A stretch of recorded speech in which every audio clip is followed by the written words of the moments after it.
تعلیم سے آج دادا اپیل کرتا ہوں کہ سمجھیے کہ ہمارے ساتھ ہو کیا رہا ہے۔ یہ معاملہ قانون کا معاملہ نہیں ہے، یہ معاملہ صرف اطلاع کا معاملہ ہے، یہ ہر پاکستانی کی زندگی کا معاملہ ہے، آپ سب کا معاملہ ہے۔ آپ جانتے ہیں میڈیا پر کیا ہم جانتے ہیں کیسے لوگوں کے گھروں کو توڑا گیا، ماؤں بہنوں بچوں کو مارا پیٹا گیا، یہ ملک جنگل بنتا جا رہا ہے۔ جو آئینی پیکج لایا گیا ہے اس کا مقصد صرف ایک ہے کہ نازی فائزیسا کے تحت ایک سیاہ عدالت قائم کی جائے اور اس عدالت کے ذریعے ہر سیاہ کام کو کروایا جائے۔ اب ہمیں کھڑے ہونا ہے ذات کے لیے، اپنے ملک کے لیے، اپنے حقوق کے لیے۔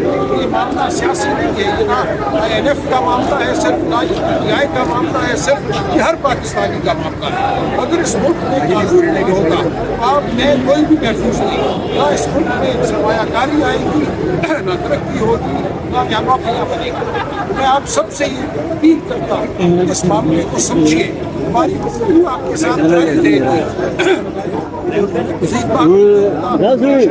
ڈیٹیل ڈی لا کے آئینی پیکج کے حوالے سے بہت جلد میں پیش کروں گا اور آپ اس کو سمجھ کر اپنی نسلوں کے لیے باہر نکلیے ہمارے ساتھ۔ ہم نے عوامی تحریک شروع کر دی، کل انشاءاللہ یہ تحریک کا آغاز ہوگا، اس کے بعد پورے ملک میں یہ تحریک چلے گی۔ یہ پاکستان کے بچاؤ کی تحریک ہے، عدلیہ کے بچاؤ کی تحریک ہے، اس میں ساتھ دینا آپ کا فرض ہے۔ ہم آپ کے ساتھ ہیں، آپ ہمارے ساتھ چلیے۔